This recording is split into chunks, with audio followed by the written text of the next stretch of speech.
Praise the Lord. हम धन्यवाद देते हैं खुदावंद को कि उन्होंने हम सबको इतना अच्छा दिन दिया है कि हम सब उसकी स्तुति और आराधना करने वाले बन पा रहे हैं। उसको जमीन से जिंदा रखा हम सब उसका धन्यवाद देते हैं खुदावंद को। आइए हम सब खुदावंद की स्तुति आराधना वचन गवाने में समय से पहले हम सब प्रार्थना को चलते हैं। हम प्रार्थना में निवेदन करेगा। धन्यवाद प्यारे प्रभु, हम अच्छी सुंदर दिन के लिए हरे क्या हरे आशीष से आपका धन्यवाद देते हैं कि आपने घर को चुना प्रभु, और आज आप यहाँ पर आए खुदा। आपका वचन इस घर में आने वाला हो पाया प्रभु। हम सच्चे हृदय से आपका धन्यवाद देते हैं पिता। हम जानते हैं प्रभु हम बहुत ही तुच्छ और निकम्मे हैं प्रभु, और बार बार पाप में गिर जाते हैं खुदा। लेकिन ये सच है खुदा कि जिसके हाथ को आप थामते हैं प्रभु, आप उसके हाथ को कभी नहीं छोड़ते हैं। हाँ मेरे प्यारे पिता, मैं आपका धन्यवाद देती हूँ कि भाई और दीदी आई है, बच्चे आए हैं, सब सही सलामत आए प्रभु। आप अपने मुल्कों की ओर में सबको सुरक्षित लेकर आए।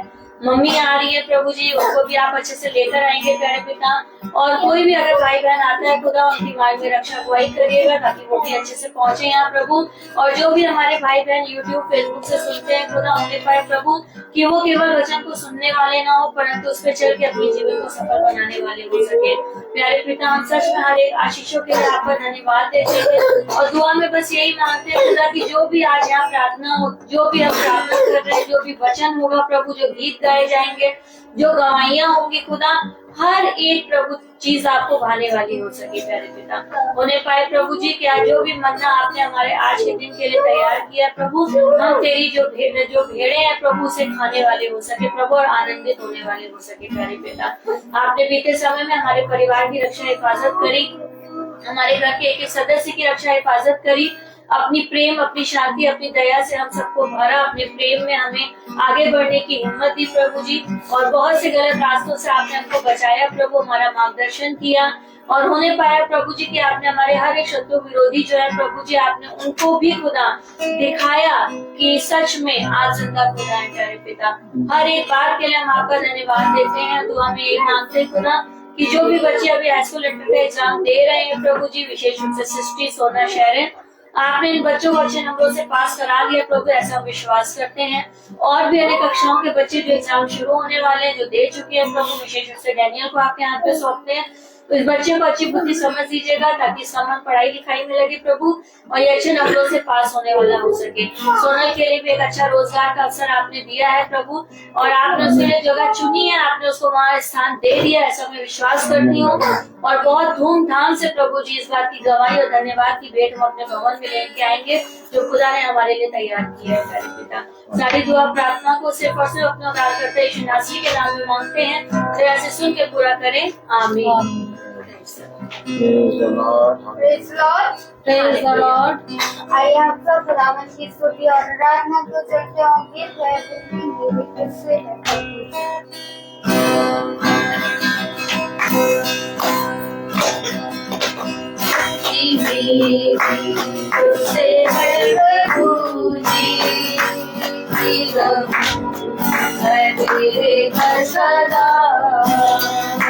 देखूंगा सुंदरता तेरी हरदम, और ना होगा अब तुझसे जुदा। आनंद ऐसा और कहाँ है यीशु, तू ही जीवन की हर खुशी। प्यासा हूँ मैं तेरे लिए,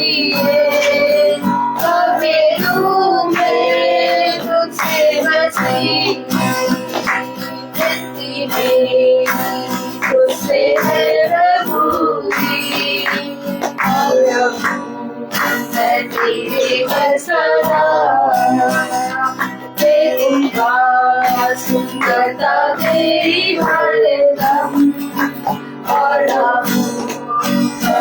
तुझसे जुड़ा।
आइए हम सब एक ही की ओर चलते होंगे। मुझे तेरी जरूरत है यहोवा, मुझे तेरी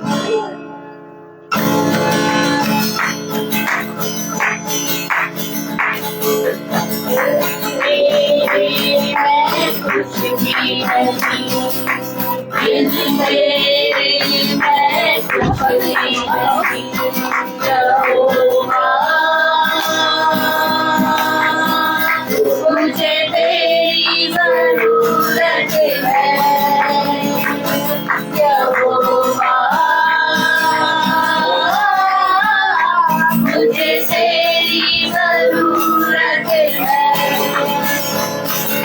प्यार तू करता इतना, प्यार तू करता इतना, मेरे हाथों में होगी तेरी सूरत यहोवा,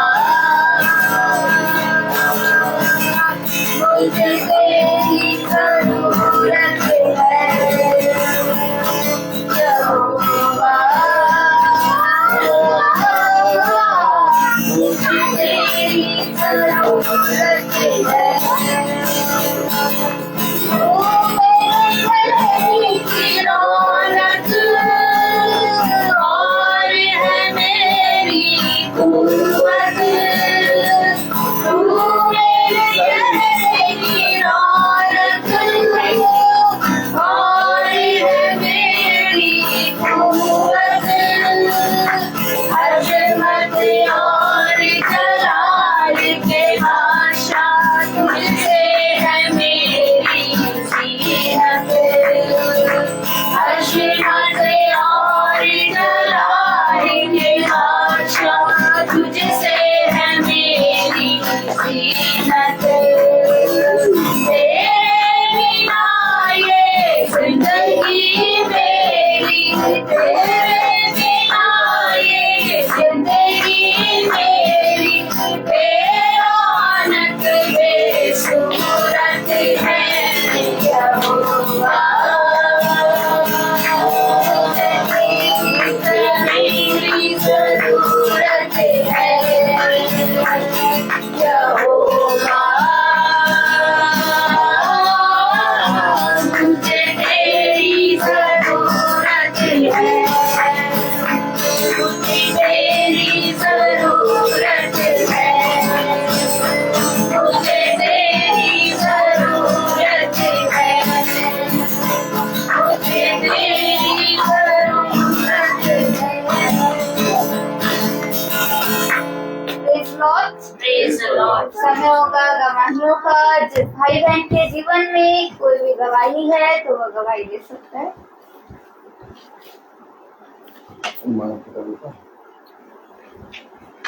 सभी को प्रेज द लॉर्ड।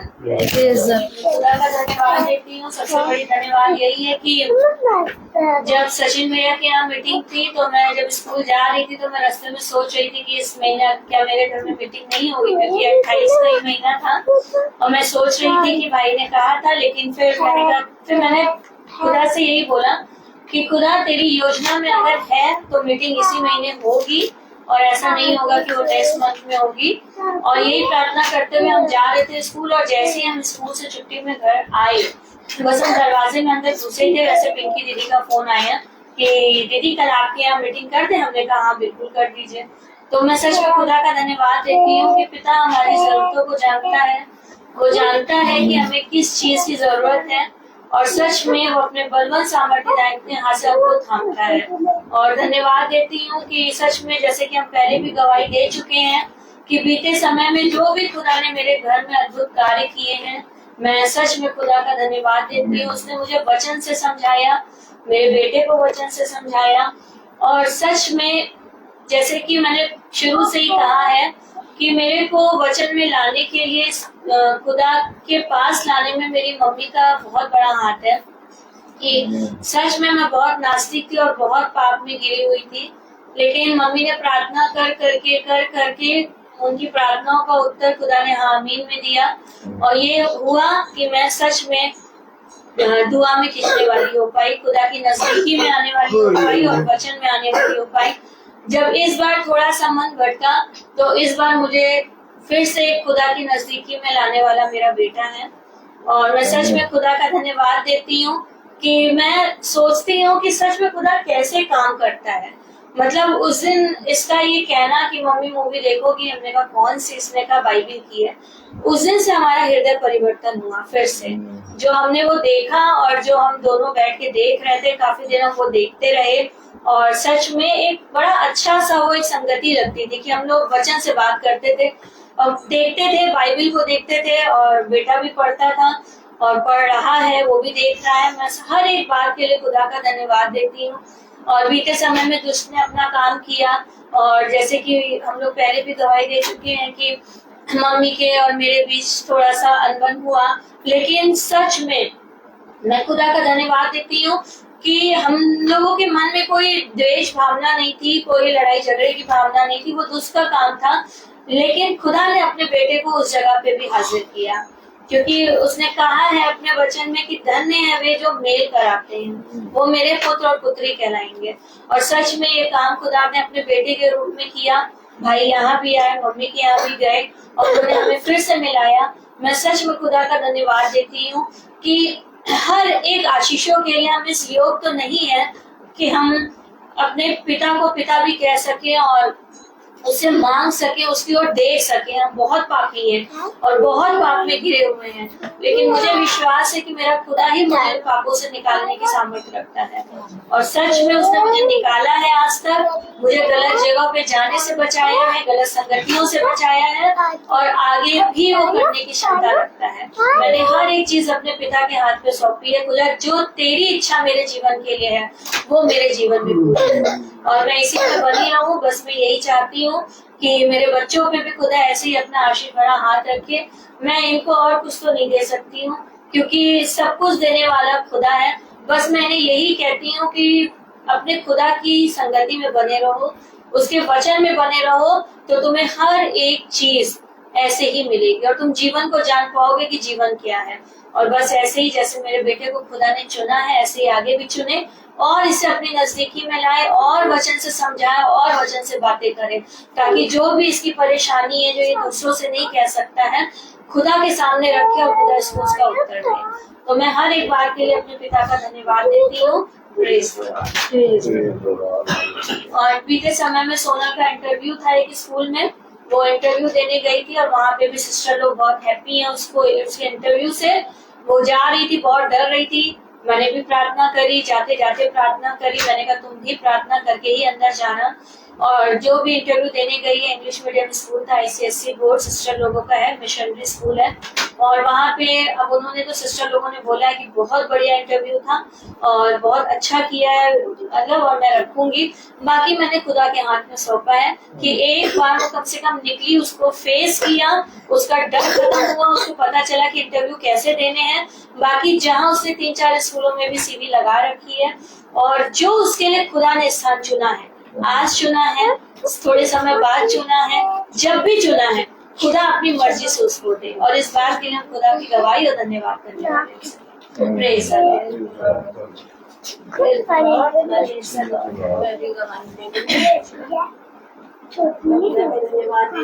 हमारी कुव्वत नहीं कि हम हर जगह सिर उठा के चले आए, ये खुदा का इंतजाम ही है। कल भाई ने बहुत प्रेयर में डिस्टर्ब हो रहा था ना, और मतलब लास्ट की तो बिल्कुल उड़ी गई थी। पता ही नहीं चला किसने दुआ करी, कहाँ दुआ होनी है, कुछ नहीं पता चला। हम परेशान हो गए एकदम। हमने कहा कि फिर से भी सुनते हैं प्रेयर तो कोई फायदा नहीं है, जो हो गई हो गई। चलो कोई बात नहीं, कल की प्रेयर खुदा ने जब खुदा हमारे इंतजाम कर सकता है, उनको ऐसी ऐसी जगह पहुंचा देता है, तो खुदा कल की प्रेयर जिस समय होगी, हम जिस तरीके से बैठते हैं उस तरीके से हम बैठेंगे है, और जहाँ भी होगी खुदा हमारे मन को जानता है। और मैं सच कह रही हूँ, विश्वास के द्वारा खुदा प्राप्त कर सकता है। अभी हम प्रेयर के लिए ही बैठे थे, मतलब सबको सामने रख के और प्रेयर के लिए बैठे थे, ऐसे ही घर में जैसा तैसे हम आए। इसका फोन आया ये बताने लगी कि हमारे घर में प्रेयर। मैंने कहा नहीं, कल तो भैया ने नहीं वो करा कि कल बहुत डिस्टर्ब हुआ है। एक ही वचन ये बता पाए हैं, उसी में पूरा समय लग गया, क्योंकि जगह जगह छूट जा रहा और फिर क्या हुआ मतलब बीच में वो नहीं पता चलता ना। मैंने कहा लेकिन एक ही वचन पे उतनी लंबी दुआ करी, क्योंकि वो नया घर था ना, है ना, इसलिए वो खुदा ने उनको भेजा वचन बांटने के लिए। चलो, लेकिन किसी भी तरीके से वचन हुआ। और ये खुदा की योजना रही कि अभी मुझे पता चला तो मैं जैसी थी कहने की आएंगी कभी, मैंने कहा हाँ आऊंगी, नहीं तो सुनते रहते हैं। हाँ हमें तो और जब ये वचन नहीं सुनते हैं ना तो हमें तो ऐसा लगता है जैसे कि हमारा एक काम बिल्कुल छूट गया है, एक आदत बन गई ना, जिसके बिना हमारा पेट नहीं भरता, जी नहीं भरता, आत्मा नहीं भरती। मैं सही बता रही। चाहे हम बीच बीच में भी सुनने लगते हैं, बच्चे कोई रहता नहीं, मैं अकेले रहती हूँ, बाइबल पढ़ते पढ़ते मैं वचन मतलब वो प्रेयर सुनने लगती हूँ, कब की पीछे की है आगे की है सुनने लगती। कहते तुम दिन भर यही करोगी जब बच्चे देखेंगे। अरे मैं क्या करूँ बच्चे बैठे, अपना वचन सुनती हूँ, वचन से हमारा जीवन बदलता है। हमको लगता है कि हम कितने मतलब कम में और कुछ है ना, तो कम से कम ये बात में लगे रहते तो खुदाई बार बार याद दिलाता है ना कि अपने निकम्मे वजह से लौटा पड़ा है, तो खुदा को धन्यवाद है। तो सच बता रही हूँ, जैसे हमारे सोच विचार है सच, और खुदा ने ऐसे हमको कार्य किया कि समय परसों हमारी डॉगी आप आए थे ना भैया, तो आप कह रहे थे ना कि मतलब हम आते हैं तो मतलब इतनी मतलब वो नहीं पता चलती। पहली बार भी आप आए हो तो आपने यही बात कही थी, है? पहली बार जैसा आपने कहा था वैसे ही दूसरे दिन उसकी तबीयत खराब हुई और हमको जाना पड़ा ऑपरेशन के। अब की भी भैया आप जैसे कह रहे हो दूसरे दिन परसों ही हमको जाना पड़ा उसका फिर ऑपरेशन करा। महान है, हम इतना पैसा नहीं देख रहे हैं, हमें केवल खुदा ने का जीव जंतुओं पर भी हमको तरस खाना है ना। उनको भी खुदा ने बनाया ना, हालांकि उनमें आत्मा नहीं, हम जानते हैं, प्राण तो है, तो हम क्यों जबरदस्ती उसको मार दे, बच्चों की तरह पाल रहे उसको। और जैसे उसकी तकलीफ देखी तुरंत डॉक्टर से संपर्क किया। डॉक्टर ने बस बोले आओ पहले इसका अल्ट्रासाउंड करेंगे, फिर उसके बाद फिर उसकी मतलब ऑपरेशन कर देंगे। और सोई गए, तुरंत गया विकास। हालांकि बेटा इतना परेशान हो जाता है घर के कामों से और इधर घर की दौड़ से, लेकिन फिर उसने भी मतलब उसको भी तरस आया। उसने कहा दीदी ऑपरेशन उसने कहा क्या कर रहे हैं तुमसे ऑपरेशन करवाओ। तुरंत डॉक्टर से संपर्क किया, डॉक्टर ने कहा फिर उसके बाद बताइए लेके गए परसों, तुरंत डॉक्टर ने सब कुछ करा वहाँ ऑपरेशन सही सलामत है, घर में है अभी, लेकिन अभी उसको मना करा है कि ऊपर सीढ़ी में नहीं जाने देना, उसको जरा ध्यान देना, क्योंकि अभी तुरंत एक ऑपरेशन हुआ, अब दूसरा ऑपरेशन उसी जगह हो रहा है, तो मतलब डर है जानवर है उसकी जरूरत नहीं, और बाकी जो पहले ट्रीटमेंट चला वही चल रहा। और लेकिन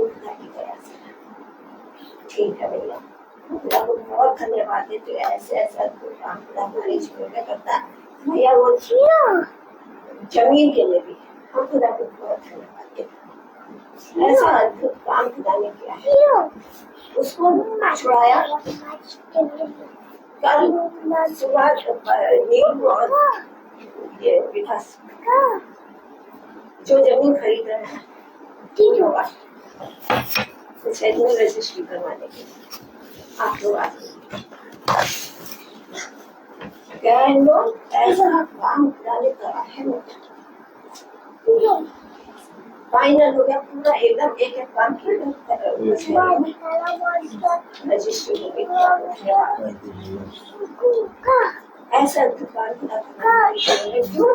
क्योंकि हमारे विश्वास है और हम धन्यवाद सच कह रही हूँ।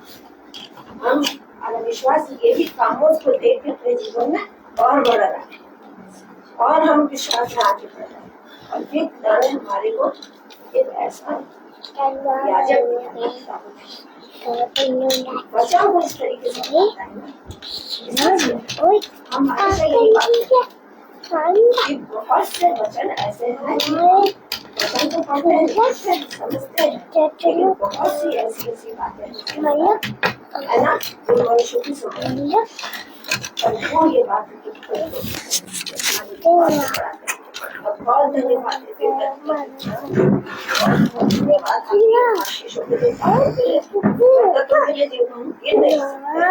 समझ के करें तो सारी महिमा आदर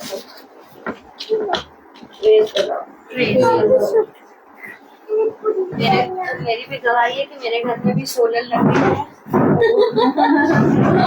खुदाई के ये काम है कि लगाया उन्होंने, क्योंकि बड़ी चीजें हो रही थी।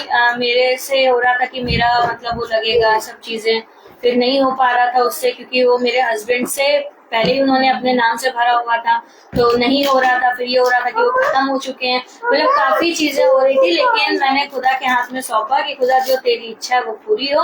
और मेरे घर में भी सोलर लग गया है। मैं भी शाम को जाके उसके नीचे आराम से बैठती हूँ कुर्सी बड़ा अच्छा लगता है। और जल्दी वो चालू भी हो जाएगा, कल चालू हो जाएगा।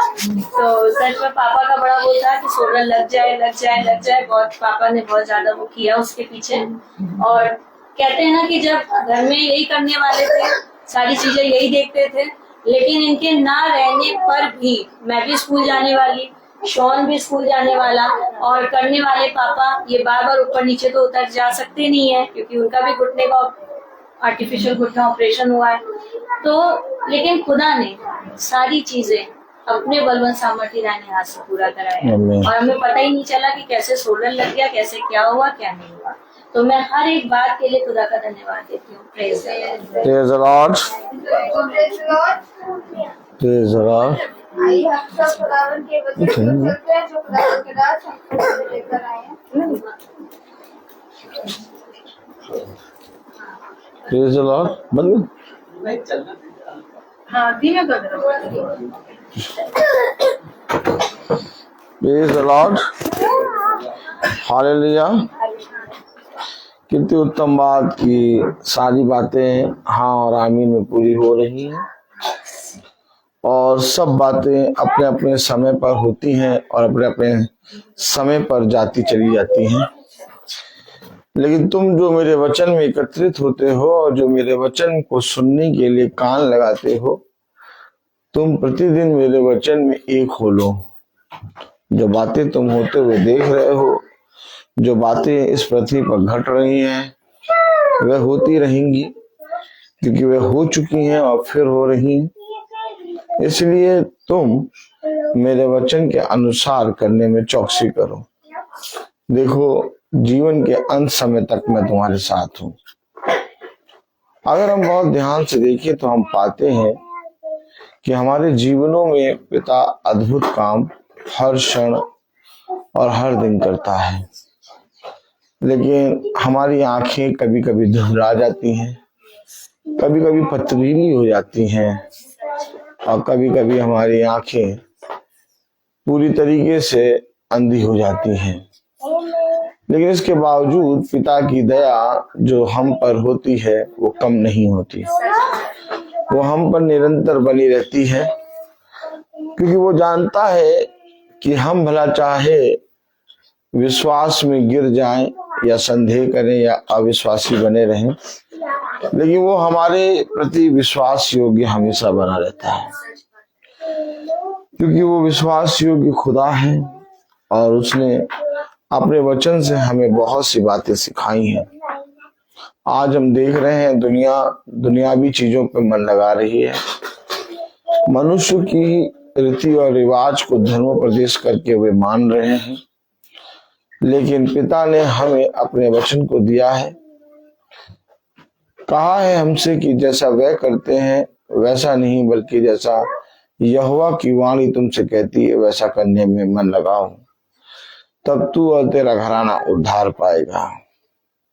क्योंकि मनुष्य के हाथ में कुछ भी नहीं है, सब कुछ होता रहेगा और अपने अपने समय पर जाता रहेगा, और हम उसको, जो हमारे जीवन से चली गई हैं बातें, उसको दोबारा नहीं ला सकते।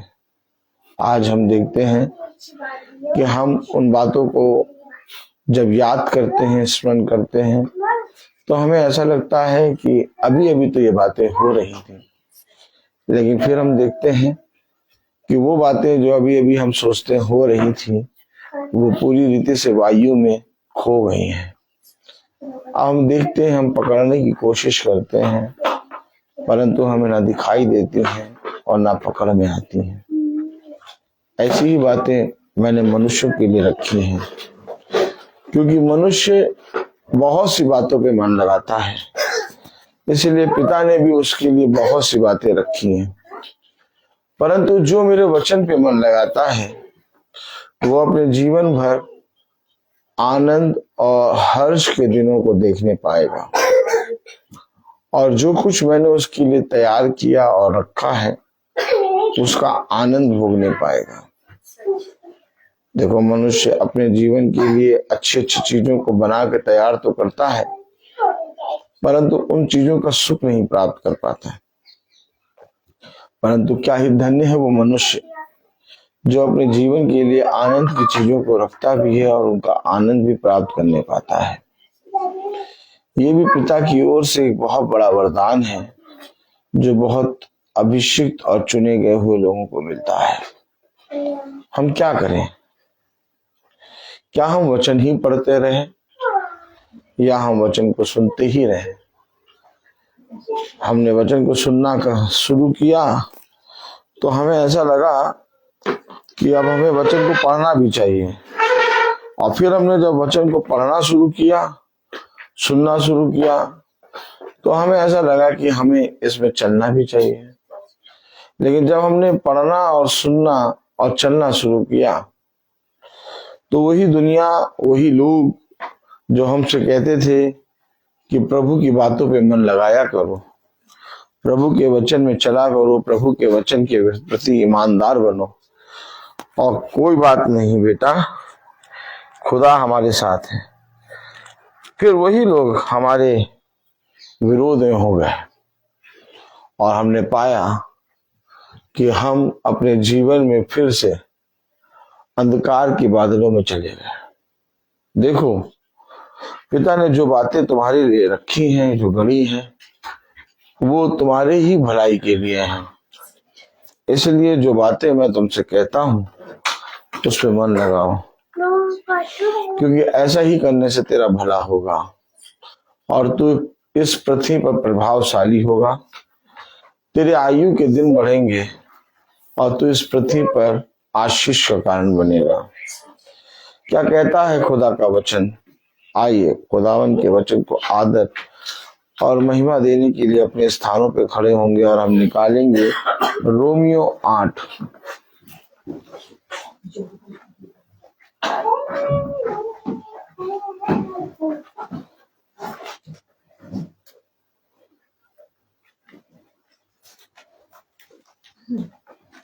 रोमियो 8:4।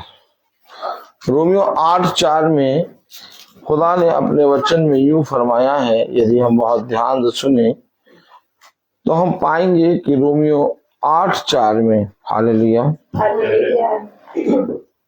खुदा ने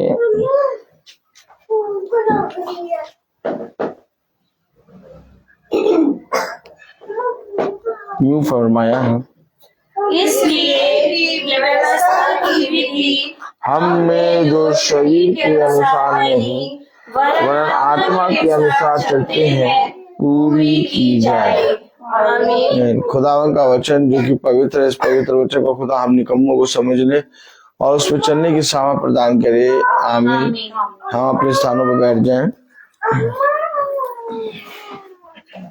कलाम में लिखा, वचन में लिखा रोमियो 8:4 में इसलिए कि व्यवस्था की विधि हम में से जो शरीर के अनुसार नहीं वरन आत्मा के अनुसार चलते हैं। अगर हम बहुत ध्यान से देखेंगे तो लोग विधि और रीति और नियम के अनुसार दिन बिता रहे हैं। लोगों ने रीति, लोगों ने विधि, लोगों ने नियमों को अपना लिया है, लेकिन विधि पूरी कैसे हो रही है? हालेलुया। हालेलुया। कलाम में लिखा, वचन में लिखा, इसलिए कि व्यवस्था की विधि।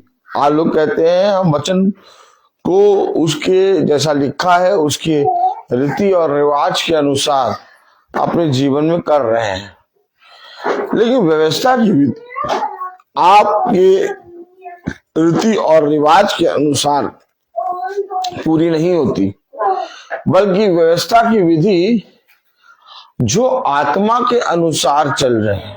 देखा, सबसे पहले ये बात समझ लें कि हो सकता है कि विधि और नियम और रीति रिवाज हमें कुछ सिखाते हो, क्योंकि अगर हम बहुत ध्यान से देखें तो फरीसी यहूदी शास्त्री जो थे वो साल भर पर्वों को मनाते रहते थे। एक पर्व जाता था और दूसरा पर्व उनके सामने आके खड़ा हो जाता था, और वो इस रीति से पूरे साल भर पर्वों की तैयारी करते थे, और पूरे साल भर वो पर्वों की तैयारी में इस रीति से व्यस्त रहते थे कि उन्हें आत्मा के अनुसार चलने की सुधि ना रही। क्योंकि अगर हम ध्यान से देखें तो पुराने नियम में आत्मा किसी मनुष्य के अंदर समाता नहीं था, आत्मा का अभिषेक आता था और वो कुछ समय तक उस पर ठहरता था, और फिर थोड़े समय के बाद वो आत्मा उड़ जाता था। आमीन। आमीन। आत्मा भीतरी मनुष्य तत्व के अंदर नहीं आता था, क्योंकि अगर हम बहुत ध्यान से देखें कि यहोवा का आत्मा मुझ में समाया, यानी उसका अभिषेक आया, उसका वचन, उसका आत्मा मुझे कहीं ले गया। अगर हम भविष्यवक्ताओं को देखें तो भविष्यवक्ताओं पर भी कुछ समय तक अभिषेक रहता था और वो अभिषेक उड़ जाता था।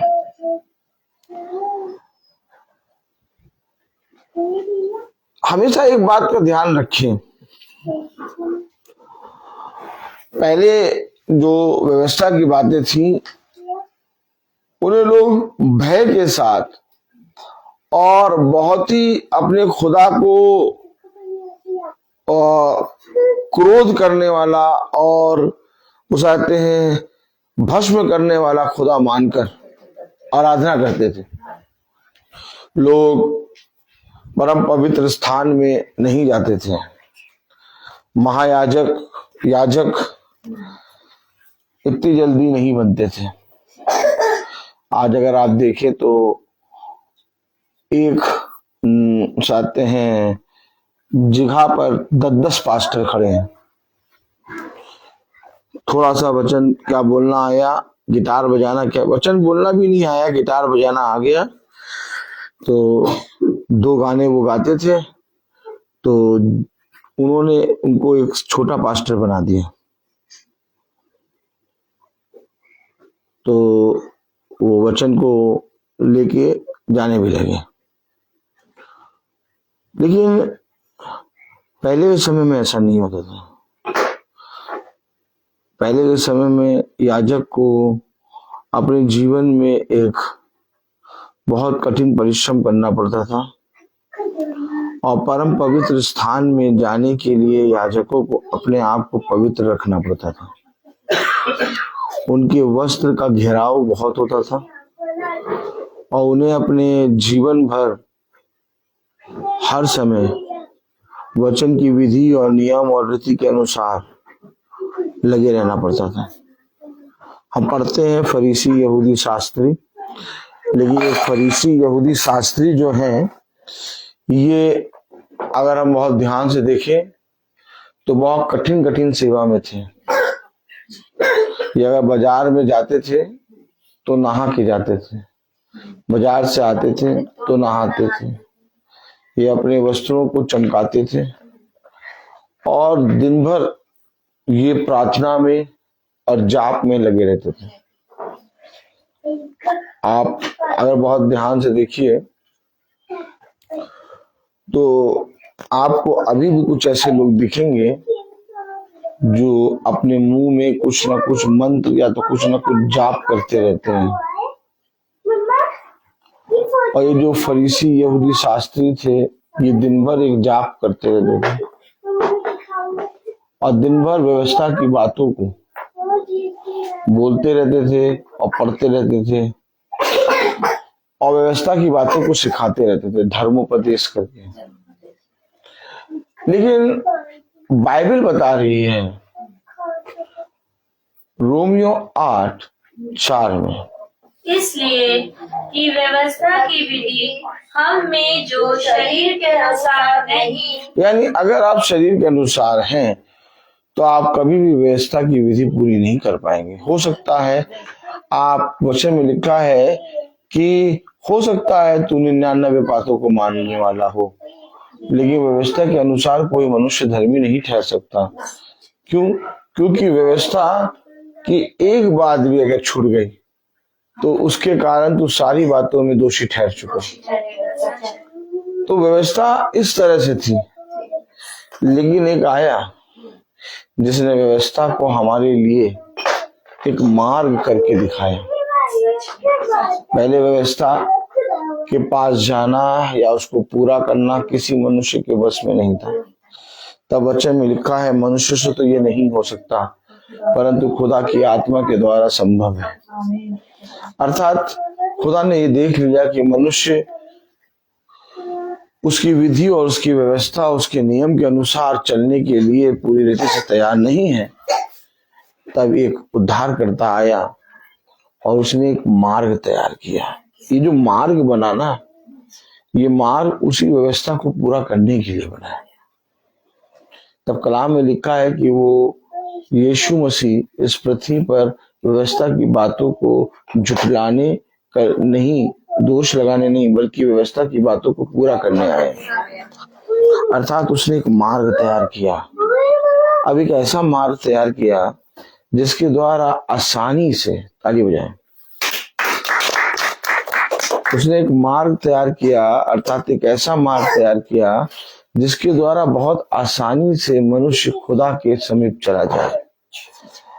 अब देखिए कितना आसान हो गया कि हम यीशु मसीह का नाम कैसे भी ले सकते हैं। बैठे हुए ले लें, दौड़ते हुए ले लें, बिना नहाए ले लें, जैसे भी स्मृति से बैठे हैं वैसे ले लें। आज देखिए यीशु मसीह का नाम लोग किस स्मृति से ले लेते हैं, पाप कर रहे हैं लेकिन तब भी ले ले रहे हैं। ये इतना सरल इसलिए हुआ क्योंकि यीशु मसीह ने हम सब निर्बलों के लिए एक रास्ता तैयार किया। जिस तरह से एक शहर जहां पर कहीं पर भी जाने का कोई रास्ता नहीं होता, तो वो शहर अपनी रास्ते के ना होने के कारण वो शहर बहुत पीछे हो जाता है। उस शहर में कुछ भी अच्छा चीज नहीं होता। लेकिन जब रास्ता बन जाता तो वो शहर गांव से नहीं, गांव नहीं बल्कि शहर हो जाता है और सब जने वहां पर बसना चाहते हैं।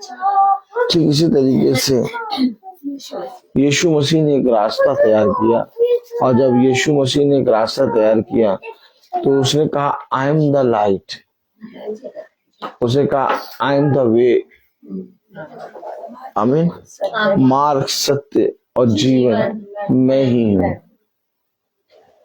यीशु मसीह ने ये क्यों कहा?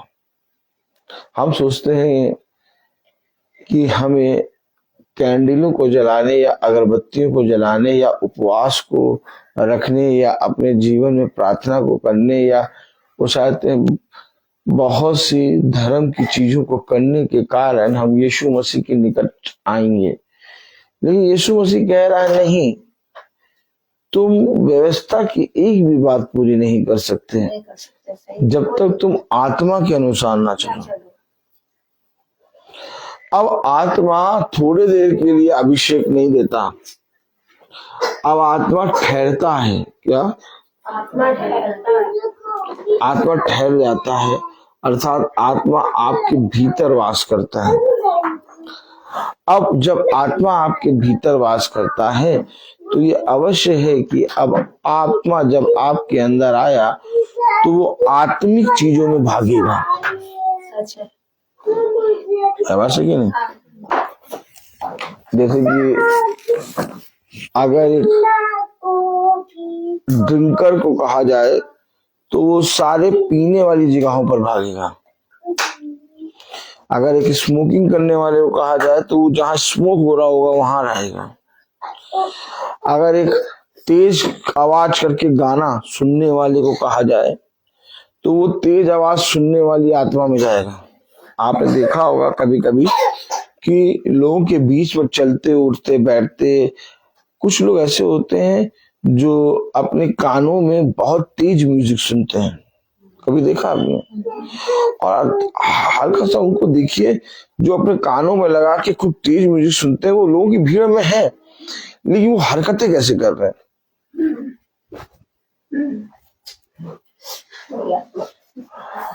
वो भूल जाते हैं कि हम पब्लिक प्लेस पे बैठे हैं।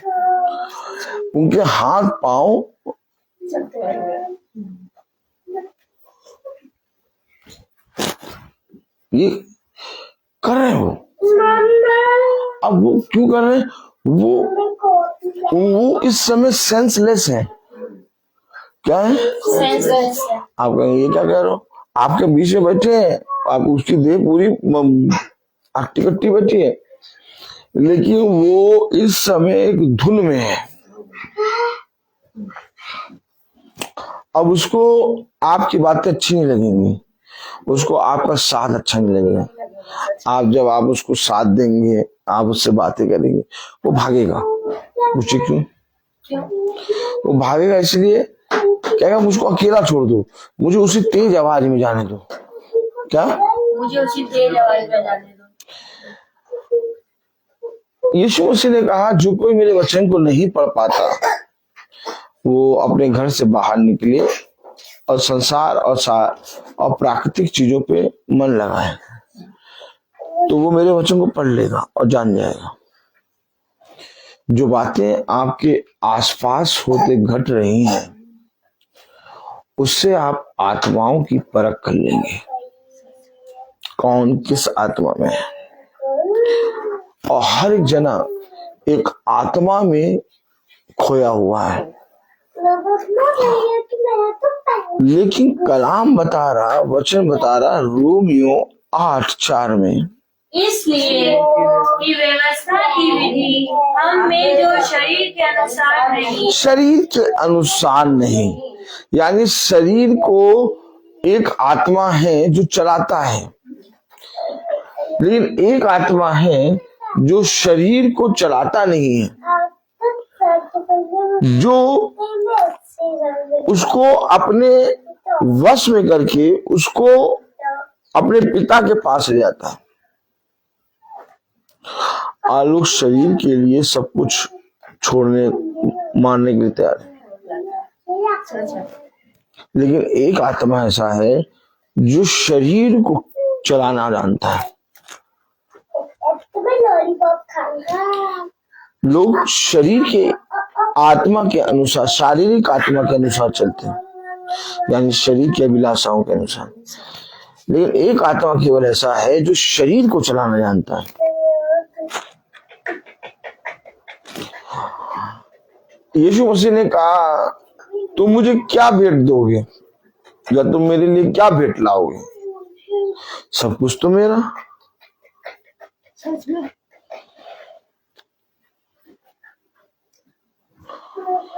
एक आयत दे रहा है, उत्पत्ति।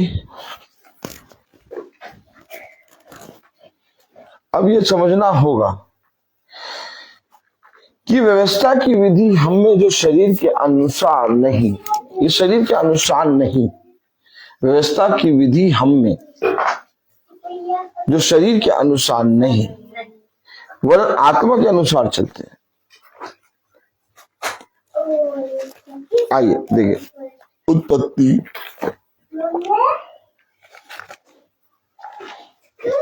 उसका 4था अध्याय खोले।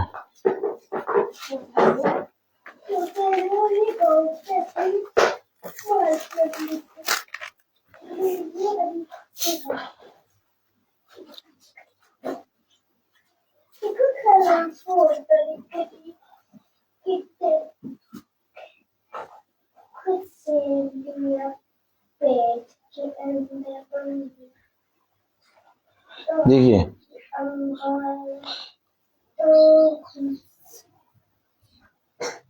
छोटी छोटी बात कोई बात अब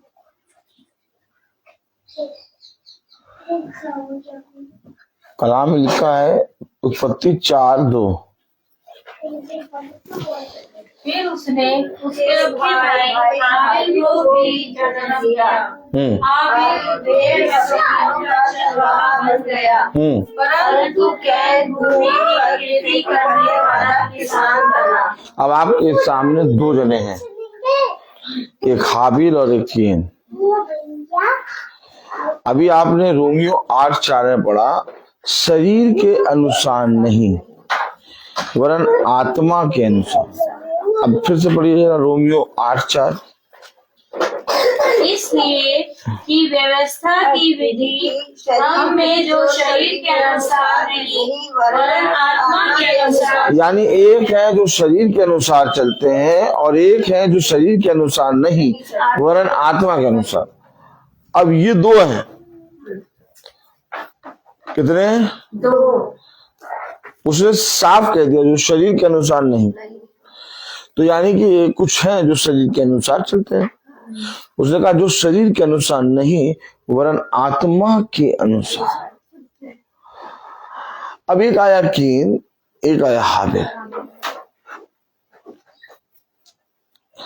अब ये व्यवस्था की बातों की विधि, अब ये व्यवस्था की बातों की विधि जो होती है, एक केन भी कर रहा है और एक हाबिल भी कर रहा है। अब पढ़िए जरा तीसरी आयत उत्पत्ति 4:3।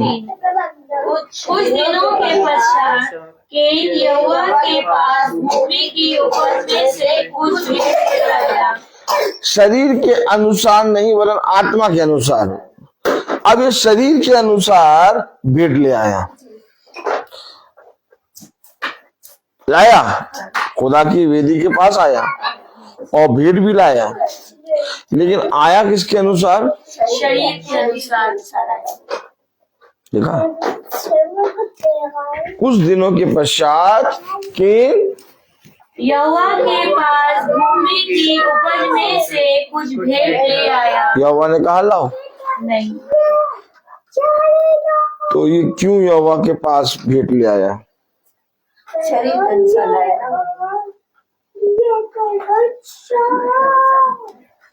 यानी कि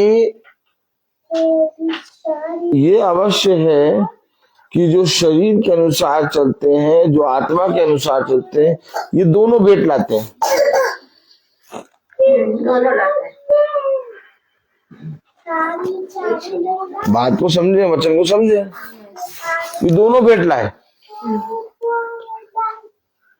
अब इसको कैसे मालूम हो गया कि मुझे वेदी के पास भेंट ले जानी है? कलाम में लिखा तीसरी आयत। कुछ दिनों के पश्चात यहोवा के पास भूमि की उपज में से कुछ भेंट ले आया। यही काम है। आज शारीरिक और आत्मिक दोनों एक से दिख रहे हैं। क्या बात कर रहे हो भाई? दोनों एक से दिख रहे हैं। आज लोग क्या कह रहे हैं? वही प्रार्थना करते हैं, हम भी तो करते हैं। हाँ, लोग क्या कर रहे हैं? अरे तुम ही प्रार्थना में जाते हो, हम भी तो जाते हैं।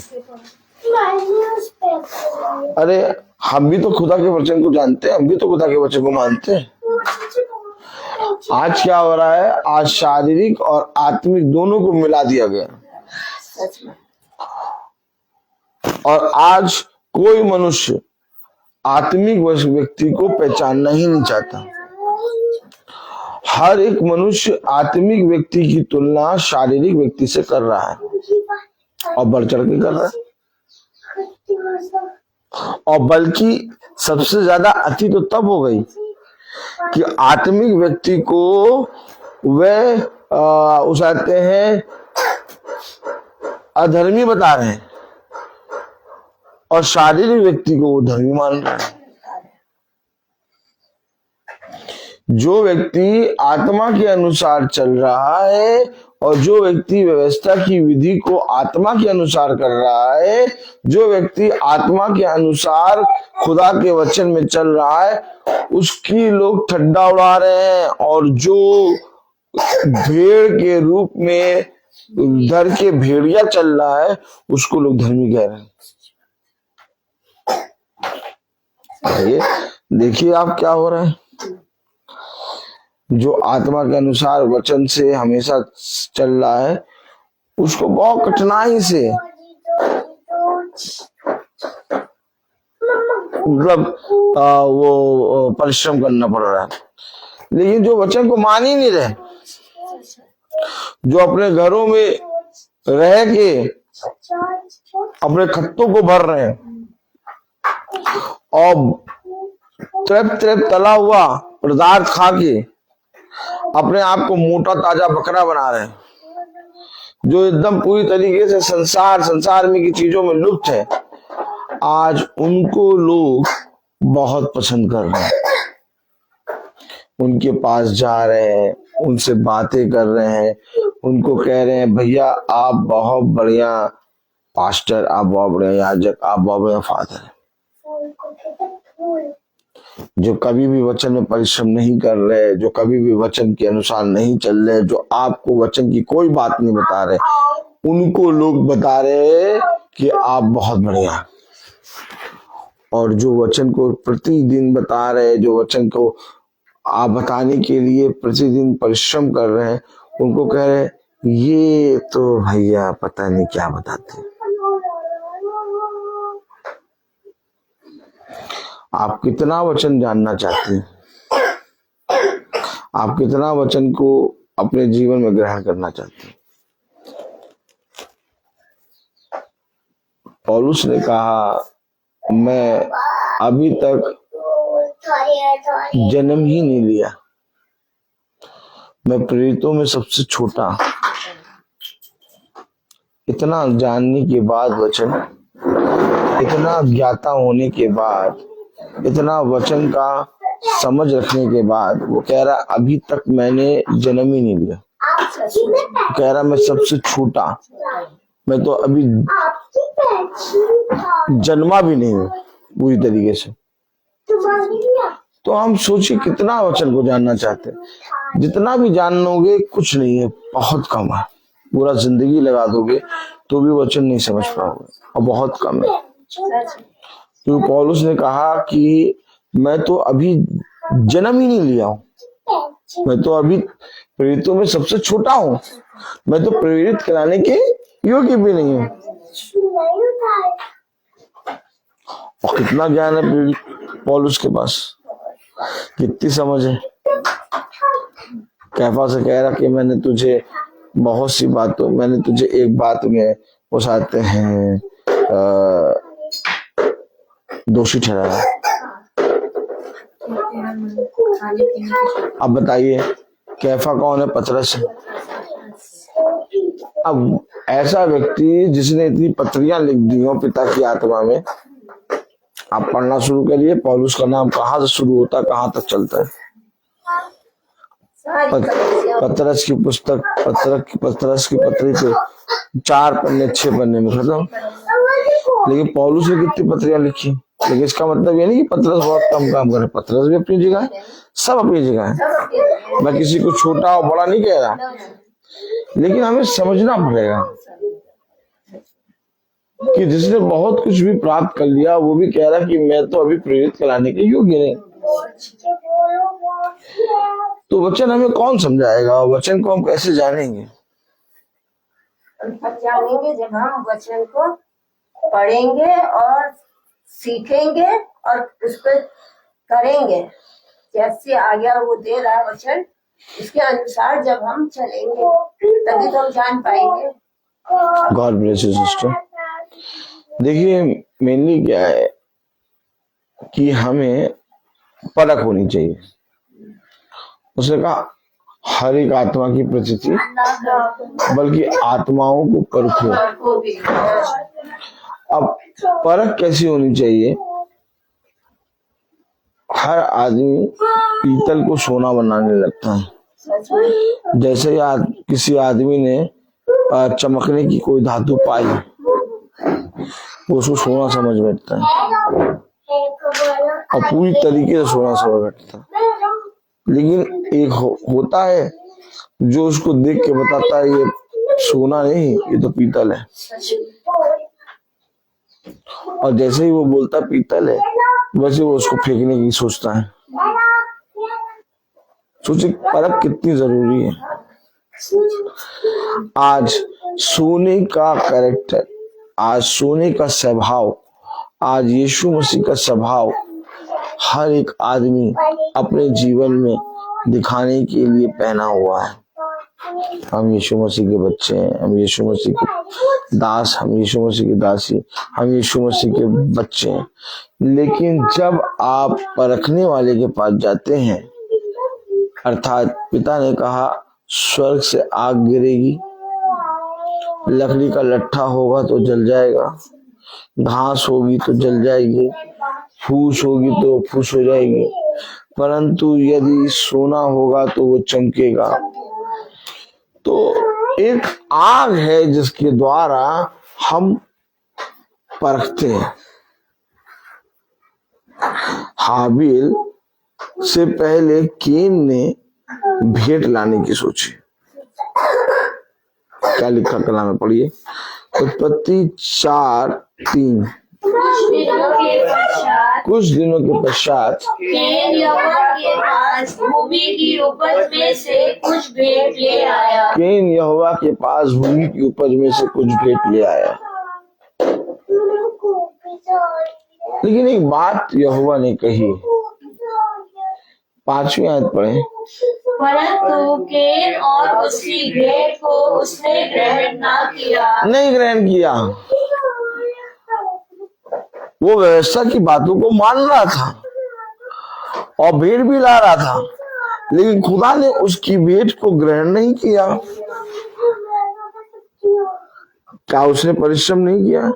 खेती की, मेहनत करी, खेती की उपज में से कुछ भेंट लाया, वेदी के पास आया और भेंट को चढ़ाया, सब कुछ करा उसने, लेकिन ग्रहण क्यों नहीं हुआ?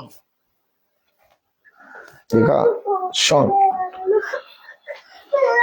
शॉन तुमने एक चीज देखी, ग्रहण नहीं होगा। क्यों? परंतु यहोवा ने केन की भेंटों को ग्रहण नहीं किया। आगे पढ़े। तब केन अति क्रोधित हुआ। आया, अब क्रोधित, अब देखिए जो उसके भीतर था,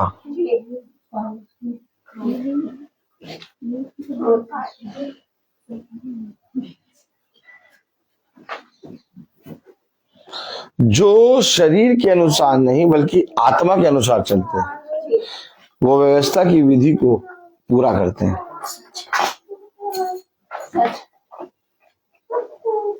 उसका रूप आ गया, रूप आ गया और कह रहा है कि मैंने इतना परिश्रम करा, मैंने ये करा, मैं वो करा, समय पे भेंट लाया, मैंने ये किया, मैंने फलामा किया, मैंने डिमकामा किया, और प्रभु ने मेरी भेंट को ग्रहण नहीं किया।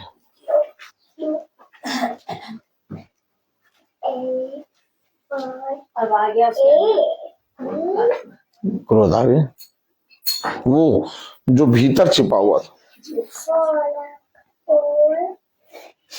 भीतर छिपा हुआ।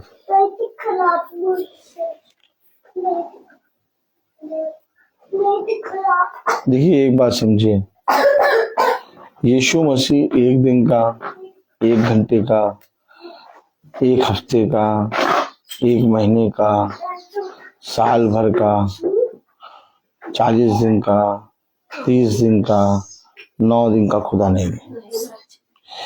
यीशु मसीह बात करता है जीवन की, और जिस जीवन की यीशु मसीह बात करता है उसके विषय में कहता है कि अंत के समय तक, यानी अंत के समय भी मैं तुझे ना छोड़ूंगा।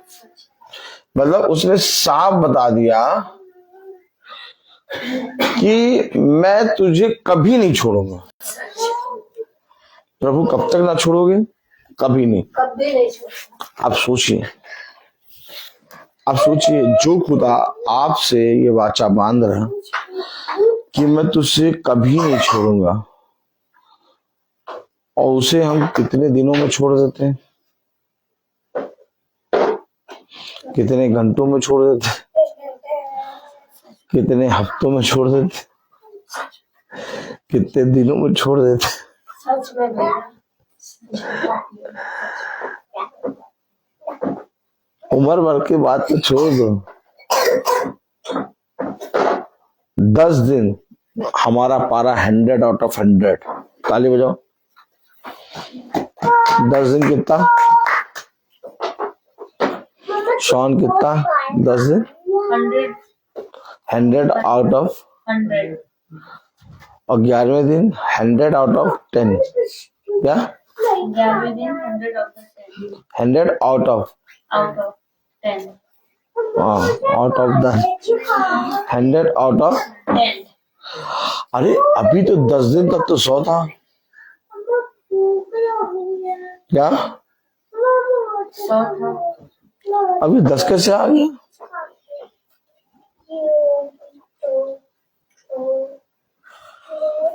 अभी अभी तो तू कह रहा था मेरा धीरज बहुत है। मैंने कहा लाओ, इसका धीरज बहुत है, इसको छू। ताली बजाइए।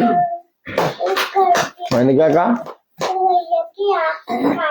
क्या कहा?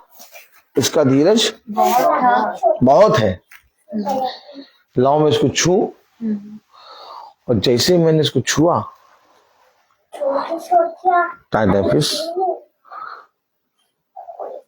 मैं कह रहा, मैंने तो सोचा था कि तेरा धीरज बहुत है, जैसे मैंने छुआ वैसे ही तो उछल उठा। अभी तो मैंने तुझे छुआ ही है।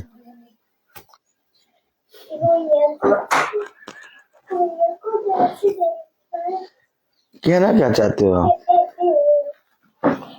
वचन है क्या? वचन को हमें कैसे ग्रहण करना है, और क्या जो वचन हमें मिला उसे अपने जीवन भर हमें थामना भी है। ग्रहण तो बहुत जल्दी कर लिया हमने, ये है, वो है, यह है, वो है, फलामा जिमकामा। क्या? फलामा दिमकामा। लेकिन जब हम चले लेके, क्या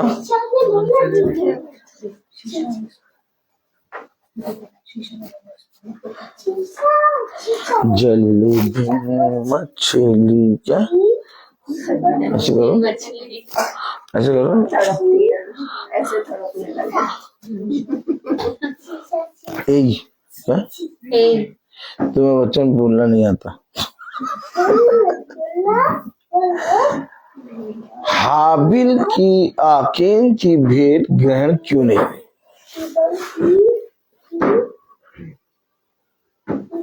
क्योंकि शारीरिक तौर से वो लेके आया, आत्मा में होके नहीं लाया ना, इसलिए। क्योंकि अंदर जो उसके था, वो क्रोध का आत्मा, वो खुदा जानता था कि अपने भाई के से वो मतलब कैसे संबंध है। देखिए, वह एक ही गर्भ में जन्म लिया, इतने मिले जुले, सच में आज धर्मी और अधर्मी दोनों एक क्यों दिखाई देते हैं? 20 साल से जो प्रार्थना कर रहा है रेगुलर, बिना रुके, नॉन स्टॉप, और जो कभी प्रार्थना ही नहीं करता, उस पर लोग विश्वास करने लगते हैं। जो 20 साल से प्रार्थना नहीं कर रहा, उस पर लोग विश्वास नहीं करते। क्यों इतना उतार चढ़ाव है? इसके पीछे रीजन है। लोगों ने शरीर के अनुसार चलना आत्मा के अनुसार चलने से कई उत्तम समझा, क्योंकि लोगों को शरीर के अनुसार चलना बहुत सहज लगा। लोगों ने कहा, अरे यार ये काम तो हम रोज करते हैं। लेकिन जिस दिन वो आत्मा के अनुसार चला, उस दिन वो काम जो रोज करता है उसे रोकने को कहा गया। आदमी आपकी सारी बातों में आपसे मिला रहेगा, लेकिन जहां वो रोज काम करता है, वहां जब तुम उसको रोकोगे तो वो तुमसे लड़ाई करने लगेगा, तुमसे क्रोधित हो जाएगा, तुमसे बलवा कर लेगा, तुमसे झगड़ा कर लेगा। ठीक यही बात है। जब आप शारीरिक मनुष्य के पास जाते हैं और उसे खुदा की आत्मा की बातें बताते हैं, वो बहुत अच्छे से ग्रहण करता है। क्या? वो बहुत अच्छे से सुनता है। लेकिन जब उसे छोड़ने की बात आती है, क्या छोड़ने की बात? क्योंकि अब आत्मा धीरे धीरे क्या करेगा? काटेगा।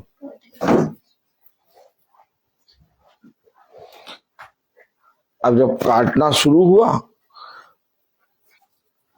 ऐसे जूता बहुत अच्छा है, क्या?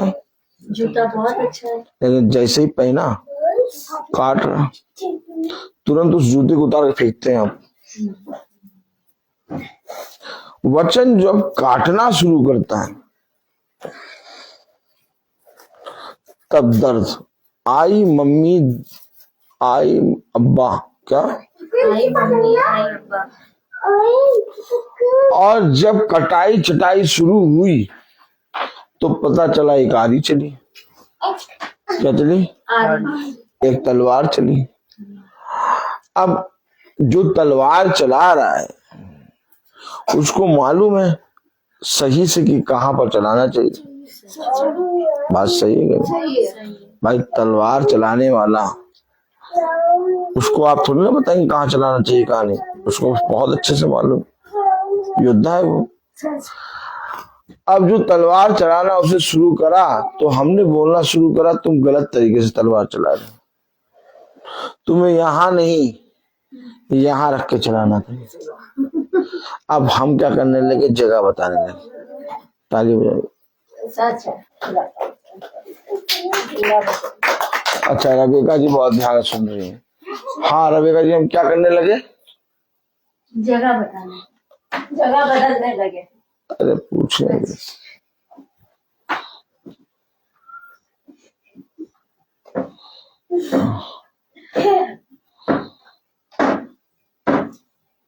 क्या बताने लगे हम? किसको? वो दो धारी वचन जो तलवार है उसे बताने लगे कि तुम्हें कहाँ काटना कहाँ नहीं।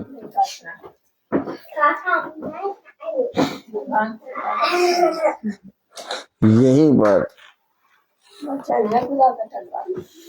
पर गड़बड़ हो गया।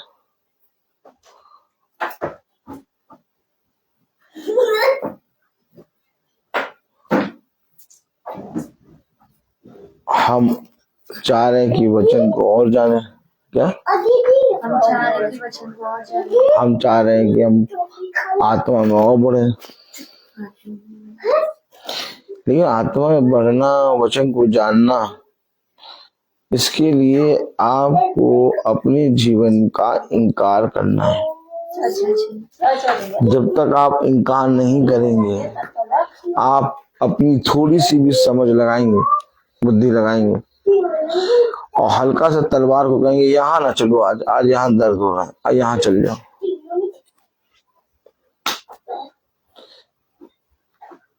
तलवार दो धारी वचन है और ये उस नासूर को काटता है जो हमारे पूरे शरीर को पाप में आग में डालता है। उसने कहा कि हाथ को रहते हुए नरक में डाले जाओ, इससे कई उत्तम है बिना हाथ के स्वर्ग में पहुंच जाओ। सही बात है। अब कोई आदमी हाथ कटाना चाहेगा? नहीं, वो कह रहा कि बिना हाथ के स्वर्ग पहुंचो। ताली बजाइए।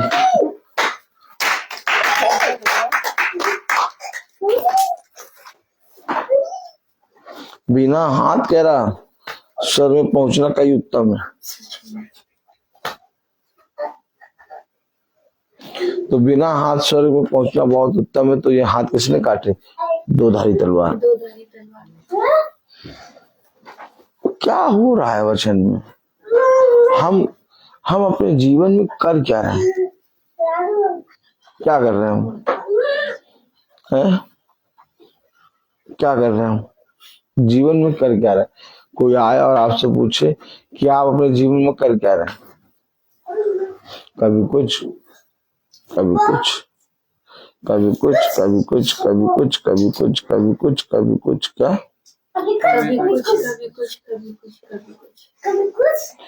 और जब पूछने वाला आया कि तुमने अपने जीवन में करा क्या, तो हम उसको यही नहीं बता पा रहे कि हमने करा क्या। क्यों? क्योंकि हम अपने जीवन को, अपने मन को बहुत सी बातों पे लगाए। क्या इधर होता कि तू उन बातों पे मन लगाता जो तेरे उद्धार की है। देख, मरियम ने अपना उत्तम स्थान चुन लिया। मरियम ने उत्तम स्थान क्या चुना? खुदा की बातों को सुनने के लिए। सच में उसको नहीं चाहिए था कि अपनी बहन की मदद कराती। आज खुदा के वचन को छोड़ देते हैं हम। किसके लिए? अरे वो बेटा अकेले था, उसके साथ बैठना था। वचन को छोड़ देते हैं हम। अरे वो घर में कोई नहीं था इसीलिए वचन को छोड़ देते हैं हम। अरे वो मम्मी अकेले थी इसीलिए। मार्था भी तो अकेले काम कर रही थी, लेकिन मरियम उसके पास नहीं गई। मरियम को क्या चाहिए था? एक अच्छी बहन कौन होती है जो अपनी बहन का हाथ उठाए? उसने वो अच्छा वाला काम नहीं किया है। उसने सब छोड़ दिया और वो कहाँ बैठ गई? आज हम भवन क्यों नहीं आते? आप मीटिंग क्यों नहीं जा पाते? आज हम गिरजाघर क्यों नहीं जा पाते? आज हम अपने जीवन में तमाम किस्म की जगहों पर जहाँ खुदा का वचन है वहां क्यों नहीं पहुंच पाते? यही कारण है, यही कारण है। जो विधि है वो किसी भेंट के अनुसार पूरी नहीं होती। विधि पूरी होती है आत्मा के अनुसार चलने में। कलाम कहता है तूने भला कुछ भेंट चढ़ाया हो या ना चढ़ाया हो, तू मेरे पास आ जा। मुझे नहीं मालूम मैंने क्या चढ़ाया क्या नहीं। मुझे नहीं मालूम कि मैंने कुछ प्रभु की भेंट में आज तक चढ़ाया है कि नहीं। आप मुझसे पूछिए अगर कि भाई आपने क्या भेंट चढ़ाया, मैं आपको कुछ नहीं बता पाऊंगा। मैं चुप खड़ा आपको देखता रहूंगा। अरे भाई आप इतना प्रचार करते हैं, इतना ज्यादा प्रभु के वचन को जानते हैं, अपने जीवन में प्रभु के वचन को आदर देते हैं, आपने तो बहुत सी चीजें चढ़ाई होंगी। मैंने क्या चढ़ाया क्या नहीं चढ़ाया मुझे इससे कोई मतलब नहीं, और चढ़ाया है कि नहीं चढ़ाया इससे कोई मतलब नहीं। मैं अपने आप को पिता के सम्मुख प्रस्तुत करता हूँ। मैं अपना धन नहीं, अपना बल नहीं, अपनी बुद्धि नहीं।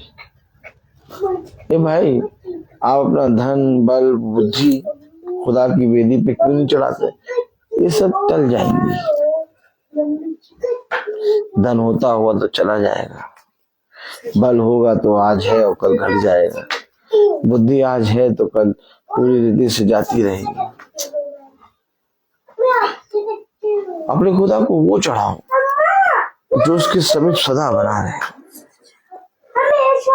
और सदा बना रहेगा मेरा मन, मेरा आत्मा। प्रभु कहता है अपने आप को लेके मेरे पास आओ।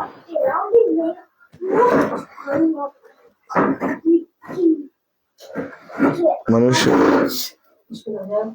अपने बहुत सी चीजों में फंस गए, और जितना ज्यादा वो अपने लोगों को प्यार कर रहा है, उतना ज्यादा वो उस जाल में फंसता जा रहा है।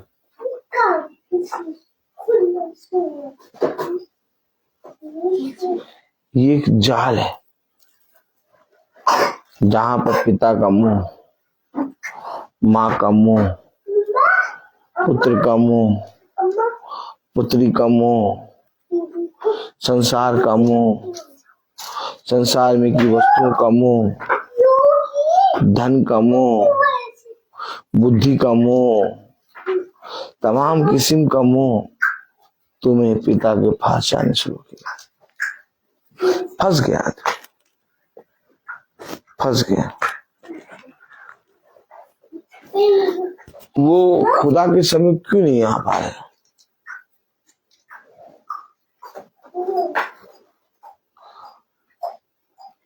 खुदा ने कहा मेरे निकट आओ। क्या कहा? मेरे निकट आओ। तो खुदा भी तुम्हारे निकट आए। वो निकट आ ही नहीं रहे, और दूर और दूर और दूर और दूर भागते ही जा रहे हैं। और वही सोच रहे हैं कि अब हमारी दौड़ खत्म हो जाएगी, अब हम जीत जाएंगे, अब हम जीत जाएंगे, अब हमारे जीवन में सब कुछ पूरा हो जाएगा, अब बस थोड़े ही दिनों में सब कुछ ठीक हो जाएगा। लेकिन जैसे ही वो सोच रहे होंगे कि थोड़े दिनों में सब कुछ ठीक हो जाएगा, वैसे ही एकाएक उन पर भयानक दिन आ पड़ेगा।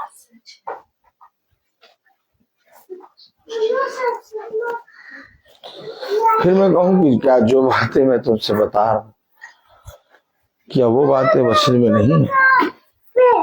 ऐसा ही है। हम क्या करें?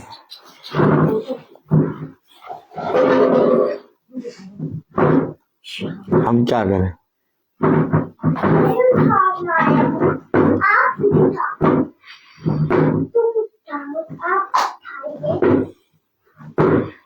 अपने आप को भाता हुआ खुदा की वेदी के पास लेके आओ। देखो, इससे उत्तम और कुछ नहीं है।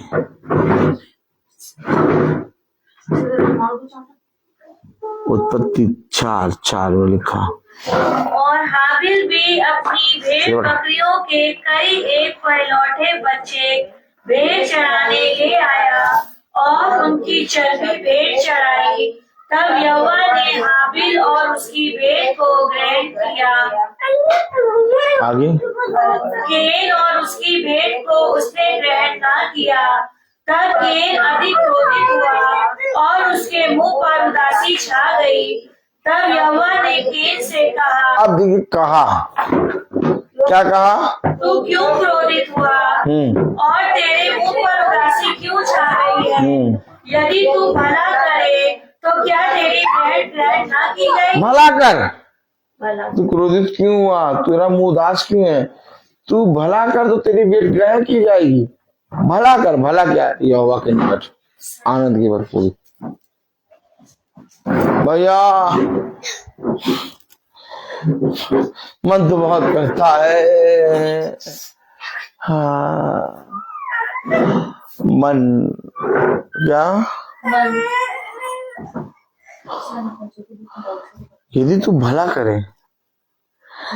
अब लोगों ने कहा लाओ दान देना शुरू कर दे।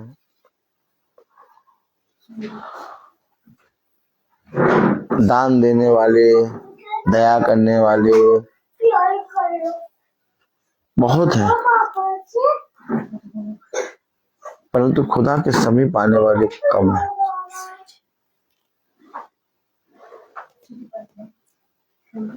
भला है क्या? भला यहोवा की विधि और नियम को मानना और उसके निकट आना और जीवन भर उसके वचन में बने रहना और उसके वचन को सुनने में सदा तत्पर रहना। जीवन में हर एक चीज को त्याग के खुदा के निकट आना, यही भला है।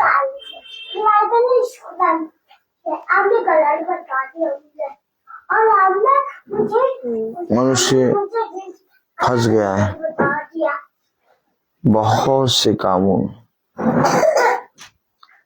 अब वो चाह के भी नहीं निकल सकता,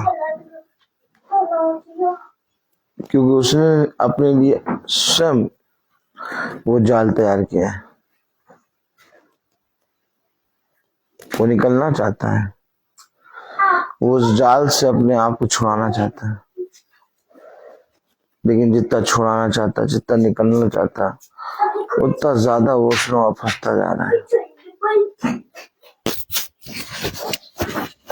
क्योंकि आज भी उसने परम पवित्र वचन पे मन नहीं लगाया। आज भी कहीं ना कहीं उसके जहन में संसार और संसार में की बातें हैं।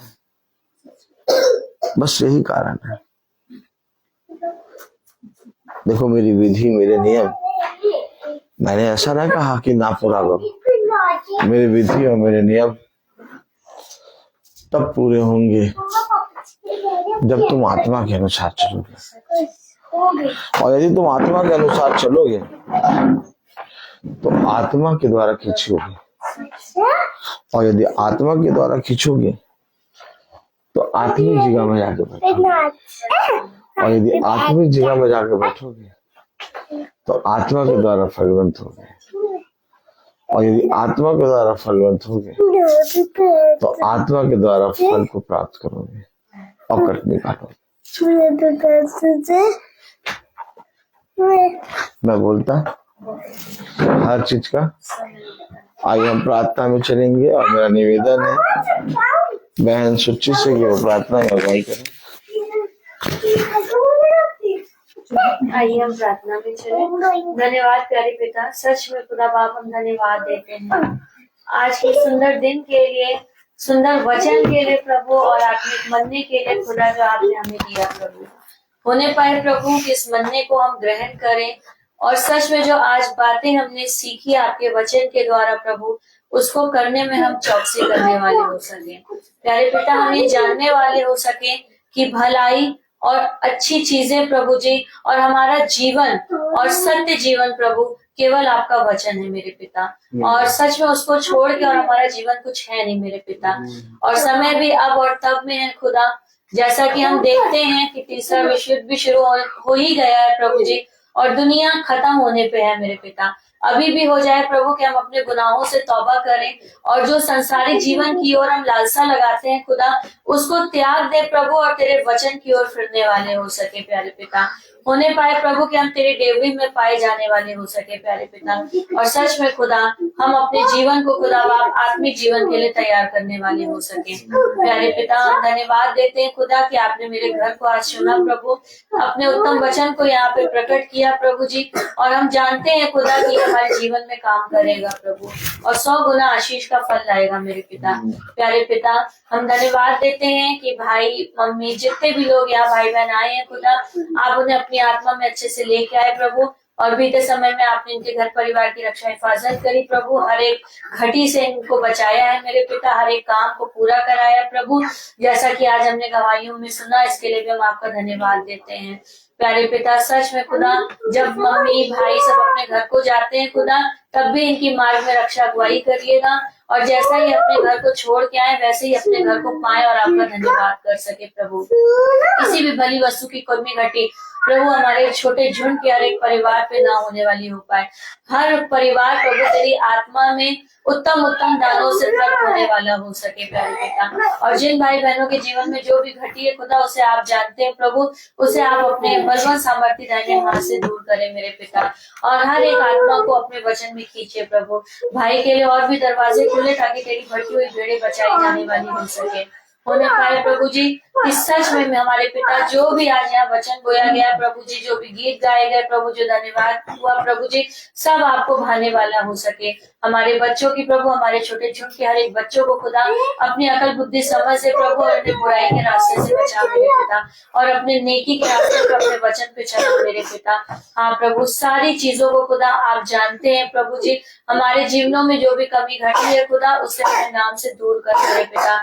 और जिस तरीके से आपने दिन भर हम सब भाई बहनों की रक्षा हिफाजत करी, उसी तरीके से रात में जब हम अपने बिछौने पे सोने जाए तो हमें अपने पंखों की ओर में मीठी नींद सुलाइएगा प्रभु, और अपने नाम के द्वारा हमें कल की नई सुबह दिखाइएगा प्यारे पिता। सच में मेरे पिता, मेरे बेटे को, मेरी बेटी को प्रभु जी अपने वचन में खींचिए मेरे पिता। और होने पाए प्रभु जी कि सच में खुदा हम ये कहने वाले हो सके कि हम अपने बच्चों को कुछ नहीं लेकिन खुदा का वचन दे पाए, जो सबसे बहुमूल्य और अनमोल चीज है मेरे पिता।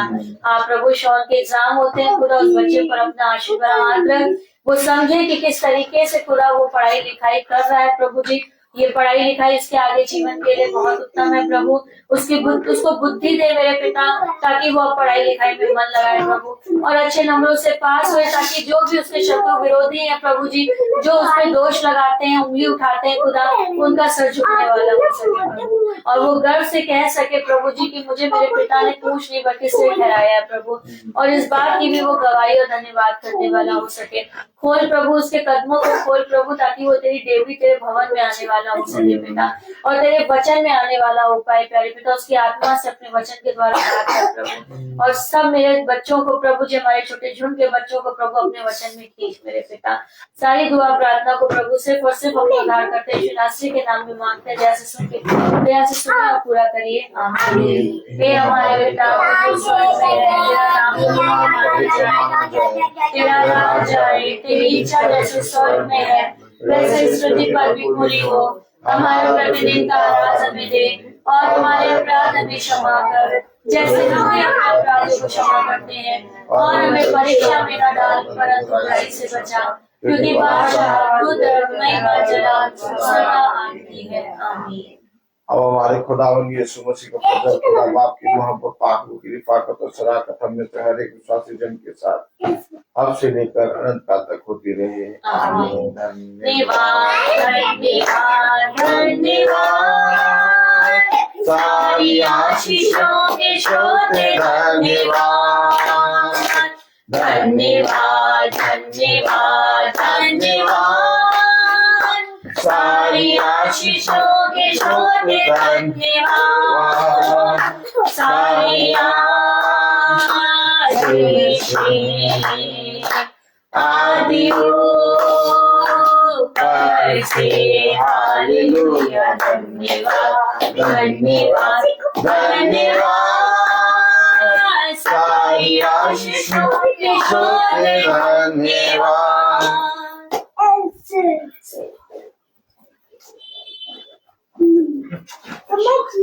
सब भाई बहनों को प्रेज़ द लॉर्ड। सूचित किया जाता है कि कल की प्रार्थना शाम को 5 बजे हमारे घर पे होगी। कल की प्रार्थना शाम को 5 बजे हमारे घर पे होगी। सब भाई बहनों को praise the Lord. Praise the Lord. Praise